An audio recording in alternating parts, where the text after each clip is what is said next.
restrict the scope of this thing. And I think the fundamental point جو ہم لوگ بار بار بھول جاتے ہیں، وہ دنیا جو ہے نا وہ ایک دوسرے کے ساتھ مل کر چلتی ہے، انٹیگنسٹک نہیں چلتی ہے. یہ جو پارلیمان ہے ہماری دشمن نہیں ہے، اور یقیناً پارلیمان ہمیں نہیں سمجھتی ہم ان کے دشمن ہیں. تو دونوں کو ساتھ بھی ہم چلا سکتے ہیں کہ نہیں میرا اختیار اور تمہارا اختیار. یہ دنیا چلتی ہے نا، ان کے بڑے بڑے ایشوز ہیں، کلائمیٹ چینج ہیں، لوگوں کے حقوق ہیں. ہم اس باریکیوں میں پھنس گئے، کیا کیا ہو رہا ہے دنیا میں، اور دنیا آگے جا رہی ہے اور ہم لوگ بس اس ایسی باہر بحثوں میں پڑے ہوئے ہیں. ہم ایک دوسرے کی قدر، ہم کیوں ان کو منفی طریقے سے دیکھیں؟ ہم کہہ سکتے ہیں ہاں آپ نے قانون سے نیگیٹو امپلیکیشن دیں کہ آپ نے غلط کیا. بھائی شروع تو کریں اس بات سے کہ آپ نے صحیح کیا ہے. ہاں اس میں کوئی غیر آئینی بات ہے وہ ہم دیکھ لیں گے، اس کو یہاں تک ختم کر دیں. تو اتنا ہمیں لڑانے کی کوشش نہ کریں ایک ادارے کو دوسرے ادارے سے. میں تو کہتا ہوں انگریزی میں پتہ نہیں اردو میں کیسے کہیں گے، لیو اینڈ لیٹ لیو. اور اب اس کی بس ہم دیکھ لیتے ہیں کانسٹیٹیوشنلٹی دیکھنا ہے، بس اتنی سی بات ہے. اب ہم کو انٹرپریٹیشن ہم لوگ کیسے کریں گے؟ بھائی ہماری مرضی ہے، اب وہ وقت آئے گا کر لیں گے انٹرپریٹیشن. تھوڑی بہت عقل سمجھ ہے، 40 سال سے زیادہ وابستگی ہے قانون سے، کچھ نہ کچھ سمجھ آ گئی ہے. تو اب ہر چیز ہم لکھ دیں کہ یہ مسئلہ آئے گا تو ہم یوں کریں گے اور یہ مسئلہ آئے گا تو یوں کریں گے. تو پھر تو نہ کمیٹی کی اہمیت رہی اور نہ وہ فل کورٹ ایڈمنسٹریٹو سائڈ اس کی اہمیت رہی، کیونکہ اب فل کورٹ کا ججمنٹ آ جائے گا.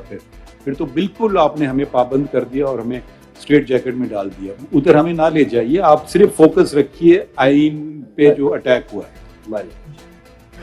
That is one. Please answer the question. That is one. And two. نہیں دیکھیے بہت سے قوانین میں آلریڈی ایگزسٹ کرتا ہے، ٹھیک ہے.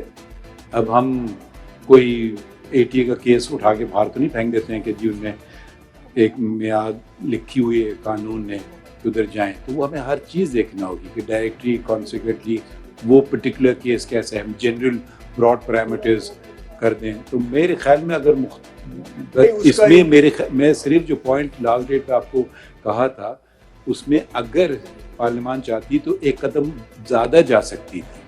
وہ قدم انہوں نے اٹھایا نہیں، اور شاید اس لیے نہیں اٹھایا کہ ان کو ہم پہ اعتبار ہے کہ اس کو ہم خود کیسے چلائیں گے. یہ بھی تو آپ کہہ سکتے ہیں نا کہ اب ہم کہتے ہیں مینڈیٹری، آپ لفظ استعمال کر رہے ہیں مینڈیٹری، تو اس کا کوئی اس میں تو تذکرہ ایسا ہو نہیں رہا ہے، نہ اس میں کوئی کانسیکوینسز دے رہے ہیں. تو رولز آف جتنے انٹرپریٹیشن ہیں وہ تو آپ کے خلاف جاتے ہیں. بٹ یہ کہہ کر کے کہ ڈائریکٹری اور یہ قانون کا کوئی مقصد ہی نہیں ہے، یہ بھی شاید غلط ہو. تو ہمیں دیکھیں ایک ادارے کو دوسرے ادارے کی عزت کرنا چاہیے. یقیناً میرے خیال میں پارلیمان نے سپریم کورٹ کی عزت کی اور رکھی کہ بھئی یہ قانون تو ہم نے بنا دیا ہے، مگر اس میں آپ کو اس طرح سے مینڈیٹری میں پابند نہیں کیا ہے. اب آپ کی بھی دانش ہے، آپ لوگوں کی عقل اور سوچ ہے، آپ دیکھیں گے کیسے چلتا ہے. ہو سکتا ہے اس کے علاوہ بھی رولز بنانے کی ضرورت پڑے. تو وہ میرے خیال میں اگر ہر چیز کا ہم آج ہی جواب دے دیں تو کل ہمارے پاس جو کیسز آ جائیں گے ایکچوئل کیسز، تو وہ پھر تو ہم پابند ہوں گے اپنی انٹرپریٹیشن.